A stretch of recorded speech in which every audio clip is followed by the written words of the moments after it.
R-Truth's walking along. He stops and he looks up above the camera. He says, "Oh no, I've did it now." The cameraman, or camera person, circles round Truth, ends up behind Truth, seeing what Truth is looking at up above him. It's a big sign that reads, "Welcome to Austria."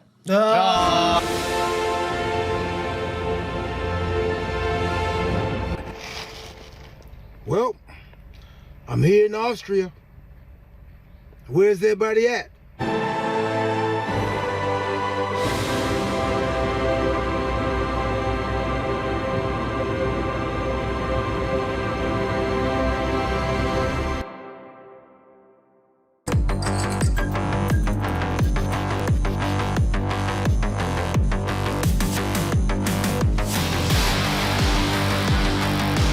Now that is the quality content I watch professional wrestling for.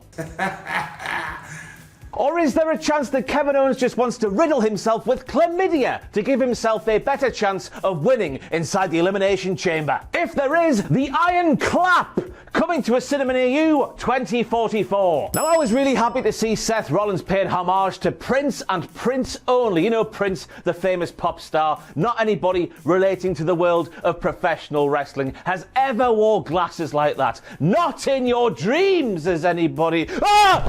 And now a WTF moment has to be reserved for just how over Tiffany Stratton is in Australia. It's a massive WTF moment because she's only been an official member of the main roster for less than 1 month. The "We Want Tiffy" chants before she came out of her pod, the massive pops for everything she did during the match, and the chants of bull poo upon her elimination. Now, for somebody who has been labelled the devil for daring to enjoy NXT since the era of 2021, I'm here to say I'm a really proud, weird uncle who's watched her career from afar. That woman died in a horse trough to get to where she is today. Mago, mago, mago, mago, mago, mago, mago, mago, mago, mago, mago. Direct quote from Maggle Cole when he said Liv Morgan, who missed nearly a year of action before returning at the Royal Rumble. Bollocks! Her last televised match before returning at the Royal Rumble of 2024 was on the July the 17th edition of Monday Night Raw, where herself and Raquel Rodriguez lost their women's tag team titles to Chelsea Green,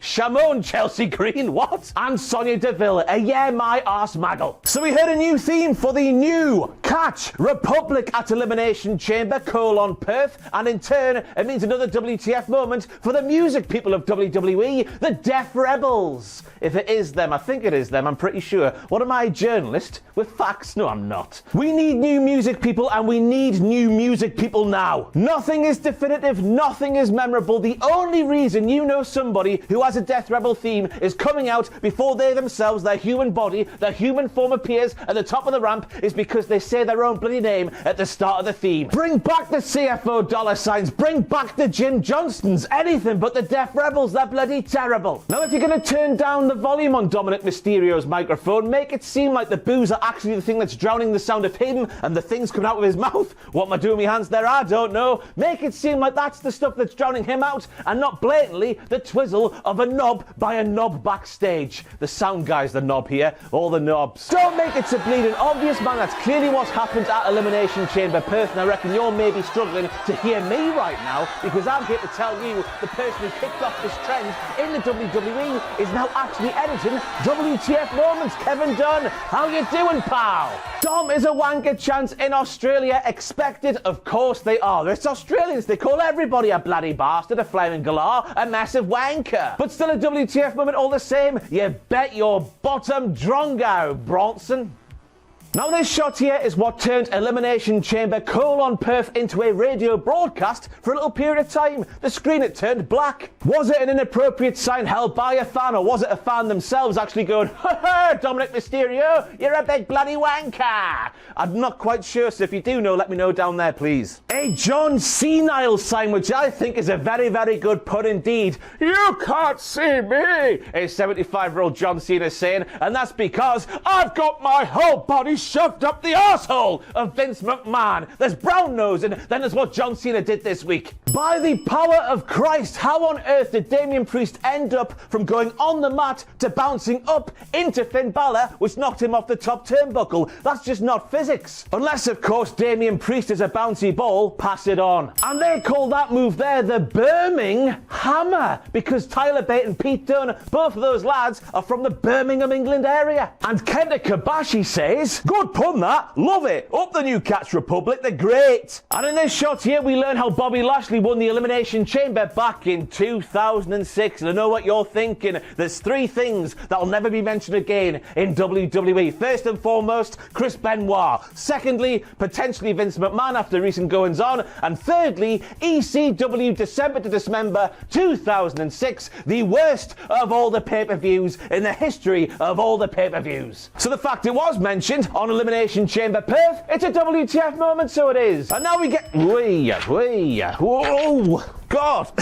Christ! It's alive! And now we get to another direct quote from Michael Cole from this really confusing part of the show. Becky Lynch just sent out a tweet on X, said Michael Cole, that said, see you in Philly. You can't spell WrestleMania without the man. Now I checked Twitter straight away after Michael Cole said that, and Becky Lynch didn't do that. In fact, as of me stood here a few hours after Michael Cole said that on the show, Becky Lynch still hasn't done that. Michael Cole is making a bollocks on these shows now. I never thought I'd see the day. This man turned into a human man seal for Grayson Waller. A Die Rocky Die sign in 2024. Another Die Rocky Die sign in 2024, and it's not even 1997 anymore. I don't know what's going on. And oh, bollocks, that segment there, it sure as hell was live. The Rock being challenged by Cody Rhodes. I guess Cody doing that was a bit of an event, but absolutely nothing else about that segment involving the Grayson Waller Effect and Seth and Cody and Theory and whoever else was there. Nothing else about it was premium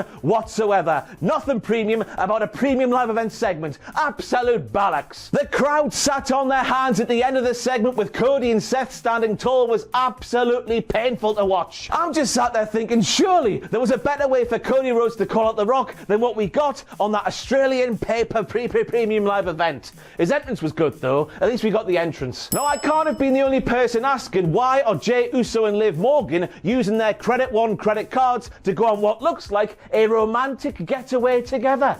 I asked Wrestling News Now what was going on. Jey Uso and Liv Morgan have been married since 1947, but decided to tell nobody because they're actually lizards, and Jey Uso has 7 other wives, but none of them know about the 6 other wives.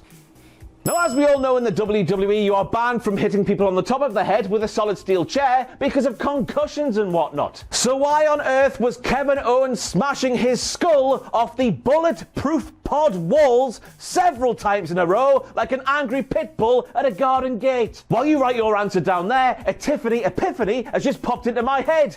Chlamydia. He's got chlamydia. He can't control himself. Break the walls down. Chris Jericho mentioned by Michael Cole on commentary in a premium live event in 2024. Now, this isn't so much of a WTF moment these days, but I know for a fact if I didn't include this in the video, one person would go, Ross, why didn't you mention this? So for you, one person, I hope you have a great day. Now, I've got no idea what Logan Paul has drawn on his pod wall there, but what I do know is, in riposte, Daddy Drew McIntyre has flashed his balls right in Logan Paul's face in public. Quite frankly, called the police. Dun, dun, dun, dun, dun, dun, dun, dun, dun. Now he might have gone, he might be here editing these WTF moments, but Kevin Dunn did enough over the 40 years that he was in the WWE to warrant being blamed for every single production error that ever happens ever again. And of course, the WTF moment here is the countdown timer came early. Why did that happen, Kevin?